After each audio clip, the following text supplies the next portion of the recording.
우리 하나님의 말씀 같이 보겠습니다. 사도행전 16장 11절부터 15절까지. 사도행전 16장 11절부터 15절까지.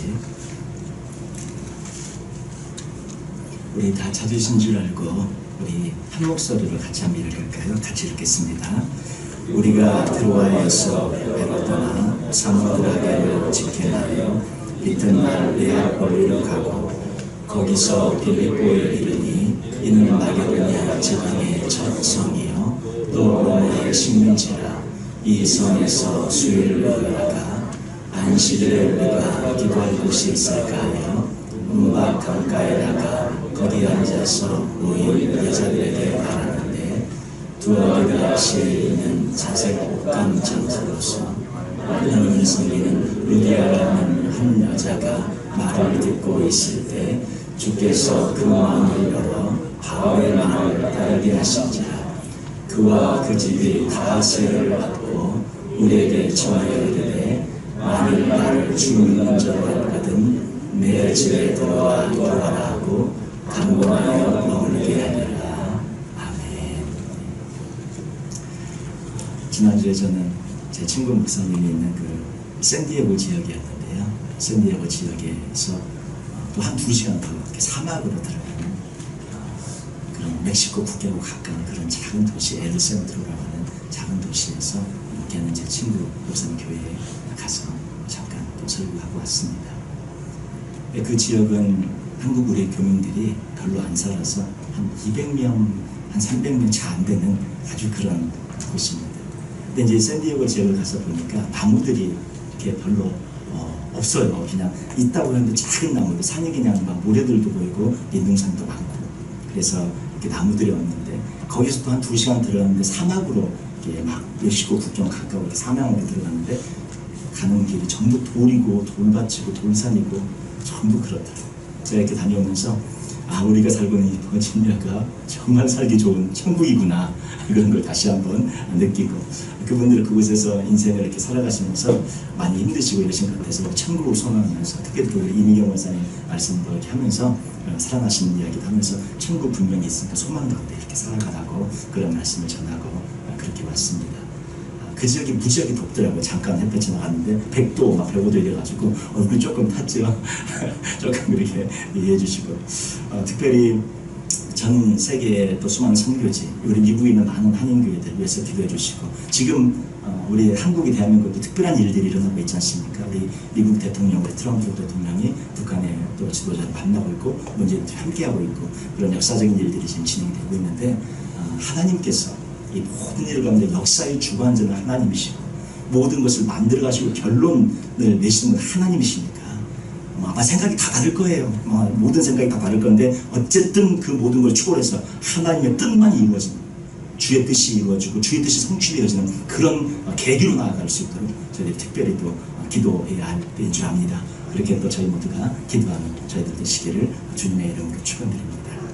오늘 말씀 제목은 인생 최대 축복이라고 말씀의 제목을 붙여보았는데 루디아라고 하는 한 여인이 인생 최대 축복을 받아요. 오늘 그 말씀을 저희가 잠깐 살펴보면서 3가지 저희들이 기도 제목으로 삼고 주 앞에 나가는 또 저희들이 되어주길 원합니다. 바울이 우리가 지난 시간에 계속 여러 차례 살펴보았죠. 아시아로 가서 계속 복음을 전하고자 했으나 주님께서 그것을 막고 유럽으로 이제 인도하시죠. 이것을 보면서 피어슨이라는 한 신학자는 그가 쓴 그 사도행전의 그 책에서 이렇게 얘기를 했어요. 사도와 그의 동료들의 이중적인 인도하심이다. 이게 무슨 뜻이냐 하니까 한편으로는 금지하고 제지하면서 그러니까 못하게 하면서 한편으로는 허용하고 또 이끌어주시는 그런 이중적인 인도하심 이런 말씀을 썼는데 사도들이 이제 하나님의 말씀을 따라 선교를 하면서 여행을 하면서 복음을 전할 때 한편으로는 어떤 방향으로 가는 것을 금지하셔서 주님이 금지하셔서 못 가게 하시고 또 다른 방향으로 가는 것을 주님께서 요청하시고 인도하셔서 그쪽으로 가게 하신다는 것이죠. 어떤 길에 대하여서는 성령님께서 가지 말라고 말씀하시고 다른 길에 대해서는 일로 가라고 오라고 말씀을 하신다는 것이죠. 이 이중적 인도하심 우리 인생도 많이 펼쳐지는데 특별히 이렇게 선교사님들의 그 평생의 선교 역사에도 보면 그런 우리 일들을 많이 볼 수 있어요. 선교 역사 가운데 데이빗 리빙스턴 유명한 선교사님이죠. 아프리카의 선교사님입니다. 근데 처음에 그는 중국으로 가려고 애를 썼습니다. 근데 하나님께서 중국으로 가는 길을 막으시고 아프리카로 인도하셔서 많은 열매를 맺게 하셨죠. 우리가 잘 아는 윌리엄 캐리, 남태평양에 있는 폴리네시아로 가려고 계획을 세워서 그렇게 진행을 했는데 하나님이 그 길을 막으시고도 인도로 인도하셔서 많은 열매를 맺게 하십니다. 또 아도니람 저드슨 먼저 인도로 갔는데요. 인도의 길을 막으시고 후에 버마, 미얀마 주님께서 인도하셔서 거기에 많은 열매를 또 맺게 하셨습니다. 우리가 잘 아는 대동강에서 순교하신 토마스 분 원래 중국으로 갔었죠. 그런데 그 길이 거기서 안 가지고 다 막히면서 다시 한국으로 들어와서 그 선교의 귀한 열매를 맺게 하신 것을 저희들이 보게 됩니다. 어떤 길은 막으시고 어떤 길은 열으신다는 거죠. 이게 이중적인 인도하심인데 우리 인생에도 그런 일들이 많이 펼쳐진다는 것인데 오늘날에도 그런 우리의 삶에 우리 개인적인 삶에 바울의 선교 역사뿐만 아니라 수많은 선교사들의 선교사의 히스토리 가운데 그러한 일들뿐만 아니라 우리 인생 가운데도 그러한 일들이 펼쳐질 때 주님을 믿으며 신뢰하며 그렇게 나아가시고 한쪽 길을 막으시면 다른 쪽 길로 여실 테니까 그쪽 길로 또 나가서 주 앞에 쓰임받는 또 우리 모두가 되시기를 바랍니다. 하나님께서 그 길을 막으셔서 결국 지금 빌립보 성에 와서 루디아라고 하는 사람을 바울에게 이렇게 만나게 하시는데 하나님의 막으심을 따라 바울이 아시아로 가지 않고 하나님의 인도하심을 따라 유럽의 첫 성 빌립보에 이르게 됩니다. 우리 16장 1절, 16장 11절 우리 성경 말씀 같이 한번 볼까요? 우리 16장 11절 사도행전 우리 16장 11절 한번 같이 읽겠습니다. 우리가 드로아에서 배로 떠나 사모드라게로 직행하여 이튿날 네아폴리로 가고 거기서 빌립보에 이르니 그 네아폴리에서 빌립보는 8마일 정도밖에 안 되죠. 가까운 거리에요. 그러니까 드로아에서 지금 사모드라게까지 빌립보까지 지금 이렇게 가는 길이 이튿날 갔다 그랬잖아요. 이틀 걸려 가는 길입니다. 근데 이게 지금 실제로 이틀 걸려 마일로는 굉장히 많아. 한 180마일, 200마일 가까이 떨어진 배를 타고 가는 그런 길인데 굉장히 떨어진 길이에요. 그래서 사도행전 20장 6절에 보면 거기 우리 사도행전 20장 6절 한번 같이 한번 읽어볼까요? 우리는 무교절 후에 빌립보에서 배로 떠나 닷새만에 드로아에 있는 그들에게 가서 이레를 머뭅니다. 이제 반대로 여기는 빌립보에서 드로아로 오는 장면이 나오는데 며칠 걸렸다고요? 닷새 걸렸는데 아까 거기서 처음에는 갈 때 며칠이요? 이튿날. 이게 무슨 뜻입니까? 하나님이 숨결로 입김으로 그 지금 바울의 일행이 글로 가는 거 이틀밖에 안 걸려가는 보통은 닷새 더 걸리는 그 길을 이틀 만에 도착하게 하신 것은 하나님이 지금 어떻게 미루고 있고 지원하고 있고 함께하고 있고 그 길이 하나님이 허락하신 길이라는 것을 바울 일행이 가면서 알게 되는 것이죠. 이게 정말 하나님의 인도하심이구나. 하나님이 지금 정말로 이 길로 가서 복음 전하는 것이 맞구나. 그렇게 이틀 만에 도착하면서 하나님의 뜻을 느끼고 그 길로 막으신 것이 분명한 주의 뜻이었고 이 길로 인도하신 것이 분명한 주의 뜻이라는 것을 바울과 실라가 경험하면서 지금 가고 있는 그러한 장면입니다. 이제 그 빌립보에 이제 이르게 되는데 우리 12절을 거기 보시면 거기서 빌립보에 이르니 이는 마게도냐 지방의 첫 성이에요. 이 마게도냐 지방의 첫 성이다 이 말이 유럽에 들어가는 첫 번째 성이다 이런 뜻으로 이해하시면 되겠습니다. 유럽에 들어가는 그런 첫 번째 성이다. 나중에 빌립보가 유럽 지역에 세워진 첫 번째 교회가 되어지죠. 그래서 첫 성이요 또 로마의 식민지라 이 성에서 수의를 유하다가 저 표현이 참 보면 참 마음에 와닿습니다. 하나님이 인도하신 따라 왔는데 아무 할 일이 없어요. 수일 동안 누가 부른 사람도 없고 오라고 하는 사람도 없고 아니 인도에 받아서 갔는데 아무 할 일이 없어. 수일 동안 그냥 유하고 있는 그런 모습을 보입니다. 하나님의 인도하심이 우리 삶 가운데 펼쳐질 때 바로 즉흥적으로 아까는 배가 막 숭퉁 달려서 이틀 만에 도착했잖아요. 그런데 막상 도착했는데 그렇게 빨리 오게 해놓고는 막상 와서는 아무 할 일이 없어서 그냥 편하게 지금 잠깐 있는 그런 모습들을 저희들이 보게 됩니다. 하나님의 인도하심을 저희들이 믿으면서 신뢰하면서 나아갈 때 이렇게 아까는 이틀 만에 하나님께서 순풍을 오게 하시다가 막상 도착해서는 아무 할 일도 없이 이렇게 며칠 거하게 하시는데 이런 것 가운데 며칠 거하다가 이제 바울이 이거 하나님 뜻 아닌가? 하나님 뜻이 아닌가? 이거 내가 잘못 온 거 아닌가? 이렇게 생각하지 말라는 거죠. 인도하신 가운데 하나님 뜻이 있으니까 그 수위를 유하는 것도 주님의 인도하신 가운데 허락되어진 그러한 부분이라는 것이죠. 그래서 이제 안식일에 그들이 이제 우리가 기도할 곳이 있을까요? 며칠 동안 있다가 아무데도 못 가고 아무것도 하지 못하고 있다가 기도할 때라도 찾아서 기도하러 가자 하고 나아가는데 강가에 이르게 되어집니다. 아마 회당이 있었다면 회당으로 바로 갔을 거예요. 근데 저 빌립보에서는 보통 유대인들이 모이면 10명 이상 유대인들이 모이면 회당을 만들고 세워서 회당을 지었다고 합니다. 회당을 짓기 위한 최소의 그런 유대인의 숫자가 10명이라고 하는데 그 10명이 되지 않아서 빌립보에는 회당이 없었던 것 같아요. 그래서 문밖 강가에 이제 기도하는 사람들, 그 하나님을 사랑하는 사람들이 모여서 기도하는 그런 처소가 있었던 것 같은데 거기에 이제 바울이 이르게 되어집니다. 거기서 말씀을 듣는 여인들이 이제 있게 되어졌는데 그 여인들 중에 루디아라고 하는 한 여인이 이제 바울의 말을 듣게 되어집니다. 14절을 보시면 두아드라시에 있는 자색 옷감 장사로서 옷감 장사라는 그런 사람이었어요. 두아드라시에서 루디아라고 하는 사람이 거기 와서 있었는데 말씀을 들을 때 주께서 그 마음을 열어 바울의 말을 따르게 하십니다. 그래서 바울이 선포한 예수님을 믿고 그 예수님을 받아들이고 영접하게 되면서 회심한 직후에 그녀와 그녀의 그 가족들 온 집이 다 바울에게 나와 세례를 받고 구원을 받는 그런 축복을 경험하게 되어집니다. 그래서 이제 15절을 보시면 그와 그 집이 다 세례를 받고 우리에게 청하여 이르되, 우리 한번 15절 같이 읽을까요? 그와 그 집이 다 세례를 받고 우리에게 청하여 이르되, 만일 나를 주 믿는 자로 알거든 내 집에 들어와 유하라 하고 강권하여 언니되리라. 예. 이제 바울 일행이 사실 어디 가서 머물 데도 없고 갈 곳도 없잖아요. 근데 루디아가 예수님을 받아들이고 영접해서 너무나 마음이 뜨겁고 그 집에서 세례를 받고 축복을 받아서 너무 좋아서 바울 일행을 이제 자기 집으로 강권하여 오게 해서 머물게 합니다. 이 강권하여 머물게 한다는 이 표현이 우겨가지고 집에 들어오겠다 이런 뜻입니다. 이거 원어적인 의미가. 그러니까 우리 집에 제발 오라고, 정말 제가 예수 믿고 하나님의 은혜로 이렇게 구원받은 거, 이렇게 말씀 이렇게 영접하게 된 거 알지 않냐고, 정말 제가 예수 믿는 사람같이 보여주면, 그렇게 생각되시면 우리 집에 오라고 우겨서 집에 머무르게 했다는 것이죠. 그런데 바로 그것이 하나님의 큰 축복을 받는, 더 큰 은혜로 받는 그런 역사의 현장으로 나아갑니다. 저희 집에, 우리 모든 성도들 집에 하나님의 사람들이 오는 것이 축복인 줄로 믿습니다. 많이 오시라고 하셔요. 그래서 집을 많이 하는 사람들 오시라고 하고, 많이 오시면 또 이렇게 가서 교제하시고 떡도 나누고 음식도 나누고 교제도 하시면서 커피 한 잔이면 어떻습니까? 커피 한 잔 하고 하나님의 사람들이 자꾸 그 집에 오고 가고 이렇게 할 때 그 루디아의 집에 바울과 실라가 모르면서 세상에 그 집이 어떻게 해요?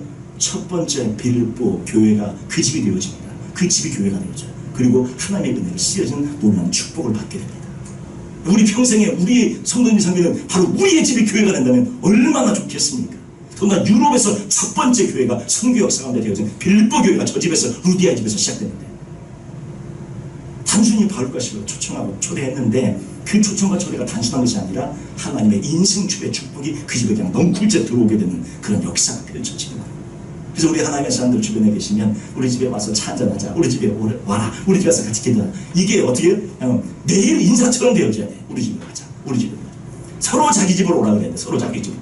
예. 너희 집만 가자. 자, 이렇게 되면 안 되죠. 너희 집만 가자. 이게 뭐예요? 우리 집에 축복은 안 받아야 된다는 뜻입니까? 우리 집에 오라. 너희 집에 한번 가서 우리 집에도 와야 된다. 우리 집에 와라, 우리 집에 와라. 이렇게 되어야 한다는 것이죠. 그래서 하나님의 축복이 그 루디아 집에 쏟아져서 거기가 교회가 되어졌는데, 그런 은총권의 역사가 저희 모두에 있기를 원합니다. 오늘 이게 이제 전체 배경의 말씀인데, 이걸 통해 세 가지 루디아가 받은 축복을 저희가 세 가지를 짚어보면서 우리 기도 제목을 삼기를 원합니다. 첫 번째, 하나님의 사람을 만나는 것이 인생 최대의 축복이라는 것입니다. 루디아가 누구를 만나요? 바울을 만납니다. 이 세상에서 하나님의 사람으로 그렇게 신실하게 쓰인다면 바울을 루디아가 만나게 되어져요. 루디아의 인생은 바울을 만나기 전과 바울을 만나기 후로 완전히 바뀌어집니다. 그 만남을 통해서 그와 온 가족이 구원을 받게 돼요. 이처럼 인생 최대의 축복은, 온 가족이 구원받는 이 인생 최대의 축복, 더 이상의 축복은 없을 줄로 압니다. 구원을 받는 축복이 가장 큰 축복인데, 그것을 바울을 만나고 이 구원이 온 가족 안에 베풀어져요. 하나님의 사람을 만나는 것이 인생 최대의 축복인 줄 믿습니다. 우리 옆에 계신 분들 보면서 당신을 만나 제 인생의 축복입니다. 우리 한번 고백하십시다. 당신을 만나 제 인생의 축복입니다. 네, 당신을 만나 제 인생의 축복입니다. 네, 당신을 만나 제 인생의 축복입니다. 네. 얼마나 큰 축복인지 몰라요. 예, 얼마나 큰 축복인지 몰라요. 자녀들 다 데리고 와서 구원받고, 얼마나 인생이 완전히 뒤집어졌어요. 루디아의 집이. 얼마나 좋은 축복이, 최대 축복이 그 집에 쏟아졌습니까? 인생 최대 축복, 그보다 더 큰 축복은 없어요. 예, 자녀들 구원받는 거, 주님 앞에 나오고 영접하는 거, 예수님과 인격적인 교제하면서 하는 거, 이것만큼 큰 축복은 없습니다. 이게 가장 큰 축복이에요. 이제 우리의 고민이 그거죠. 다 커버려서 우리 자녀들은 그렇게 어렸을 때 키우지도 못하고 다 커버렸는데 어떡합니까? 이제는 우리가 예수님 믿더라고 해도 안 믿고 교회 가정에도 안 가고 이제는 어떡합니까? 우리 기도해 줄 수 있잖아요. 기도해 줄 수 있잖아요. 그들이 하나님의 때에 돌아올 수 있도록 우리가 기도하는 것. 그 자녀들이 사실 지금 주님을 안 믿고 있는 것 같아도 떠나는 것 같아도 그 자녀들이 인생 최대 축복을 받은 것은 바로 기도하는 우리가 부모라는 것, 그것이 우리 자녀들이 인생 최대 축복을 받은 줄로 믿습니다. 여러분이 기도하는 부모, 바로 그 기도하는 부모 밑에 있는 자녀들, 그 자녀들이 인생 최대 축복을 받았는데 왜? 부모와 기도하는 부모이기 때문에 그 자녀들은 인생 최대 축복을 받은 줄로 믿습니다. 우리 때문에 그 자녀들이 축복을 받은 거예요. 기도하니까 우리의 생명이 있는 그날까지 기도할 거니까 그 기도 결코 땅에 떨어지지 않으니까 우리 자녀들은 그렇게 큰 축복을, 저희 자녀들은 그렇게 큰 축복을 받은 줄로 믿습니다.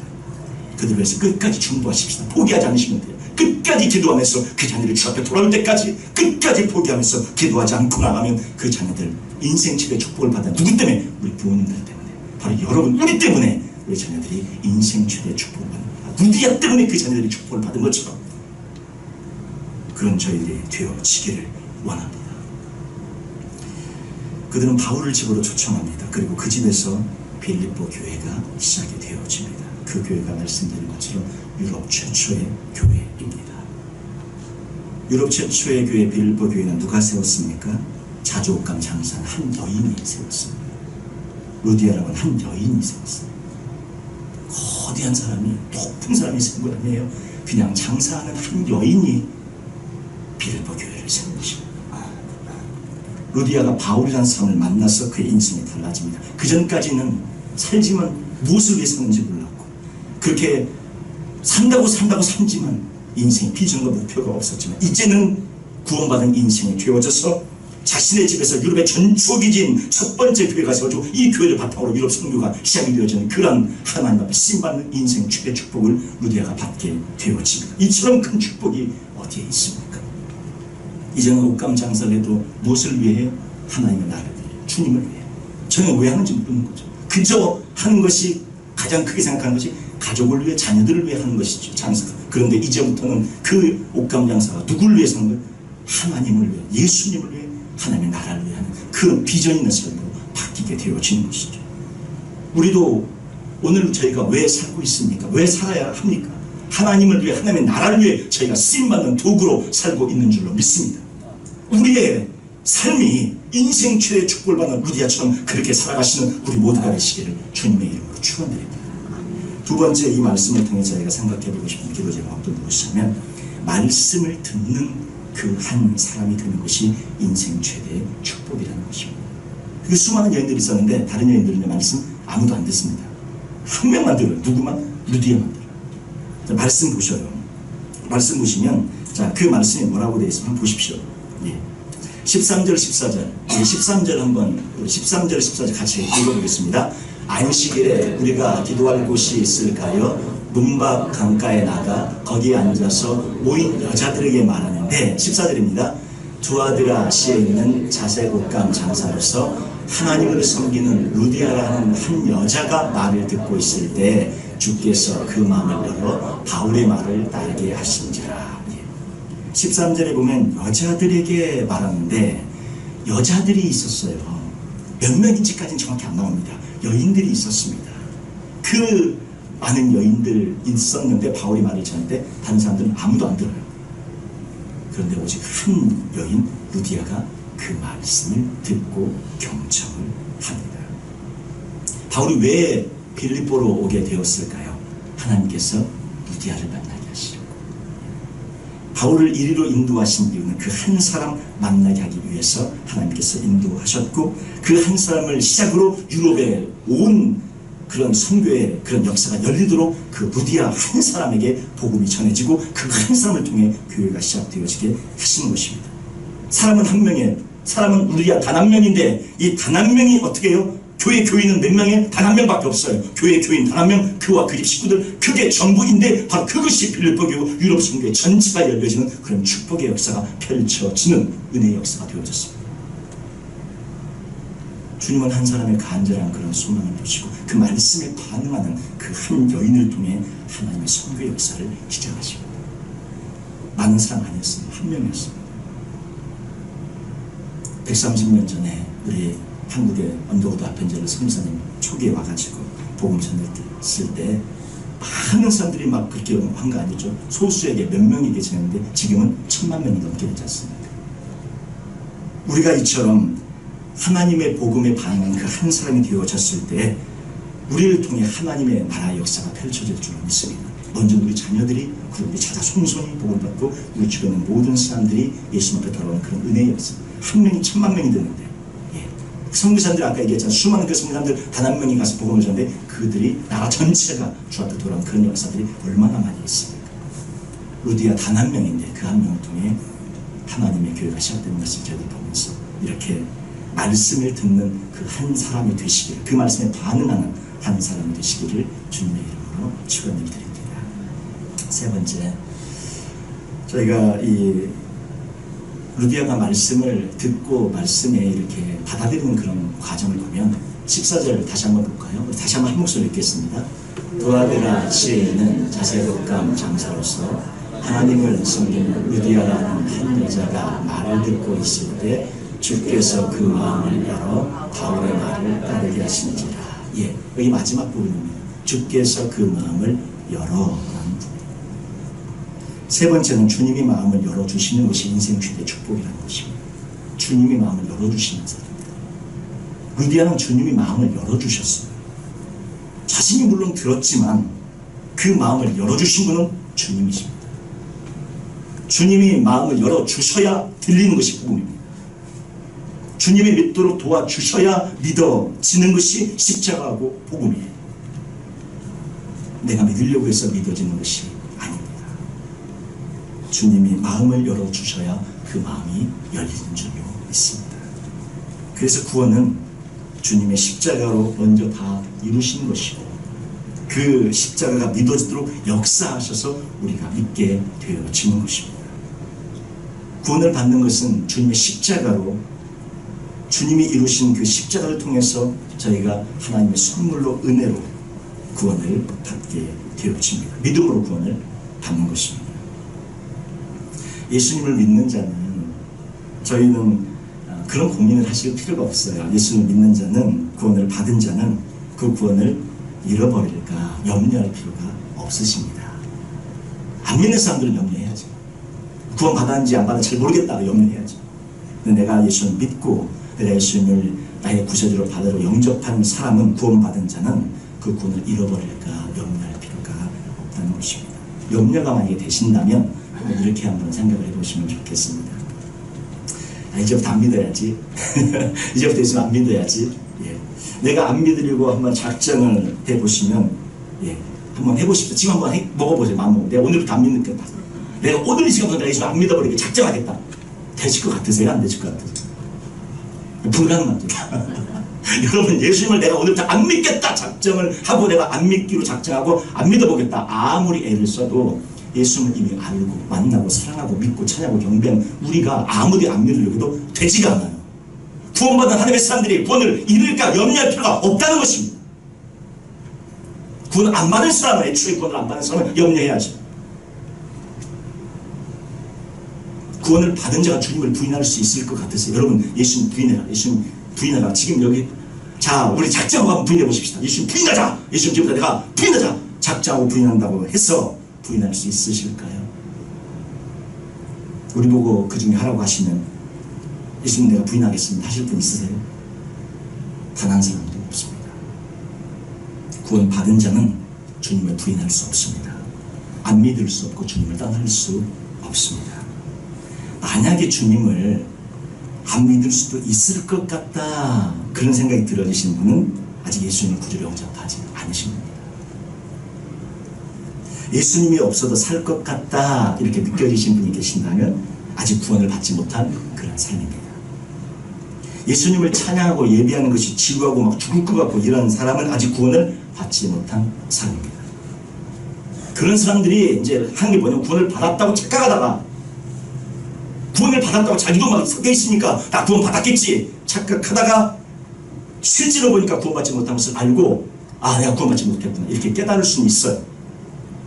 그러나 진실로 구원받은 자는 그 구원을 찬양하고 감사하면서 살게 되어지고 예수님을 부인하려야 부인할 수 없고 떠나려야 떠날 수가 없고 주님을 멀리해서 살아가려야 살아갈 수가 없는 그런 존재들인 것입니다. 한번 스스로 물어보세요. 내가 주님 내가 부인한다고 부인할 수 있는가? 떠난다고 떠날 수 있는가? 내가 주님을 사랑하는 것 그 마음을 내가 아직부터 사랑하지 않아야지 이렇게 마음 먹는다 사랑하지 않을 수가 있는가?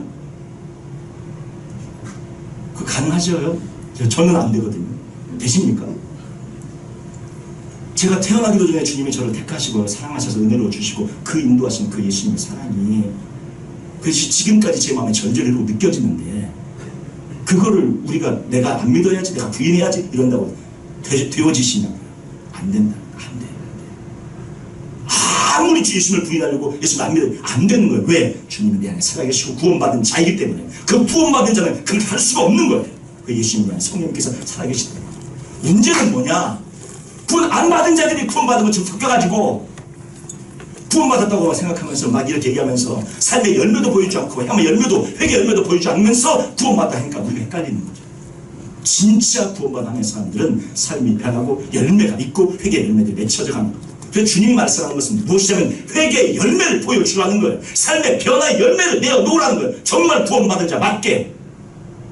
우리가 지금 이 모습이 우리의 증거가 아닙니까? 제 10년 전엔 이러지 않았습니다. 제 20년 전엔 이러지 않았습니다. 제 30년 전엔 이러지 않았습니다. 우리의 모습 자체가 제가 구원받은 하나님의 증거입니다. 우리가 이렇게 얘기할 수 있지 않습니까? 여러분이 구원받은 증거는 여러분 자신의 모습입니다.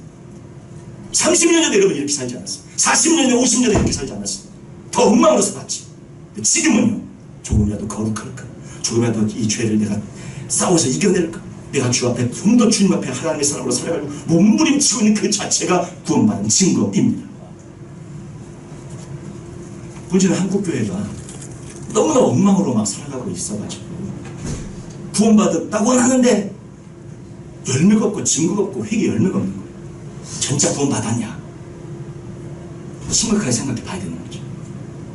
저희들은 하나님의 자녀로 구원받은 창세전에 택함받은 주여정으로 구원받은 저희들은 하나님의 은혜로 지금 내 모습이 지금 나의 이 자리까지 있는 나의 이 모습이 주님의 나를 구원하신 증거입니다. 이렇게 명백하게 말할 수 있어야 합니다. 만약에 우리 가운데 그렇게 말씀할 자신이 없고 못하겠고 예수님 부인하면 부인할 것 같고 막 이렇게 되면 구원 다시 생각해 보셔야 됩니다.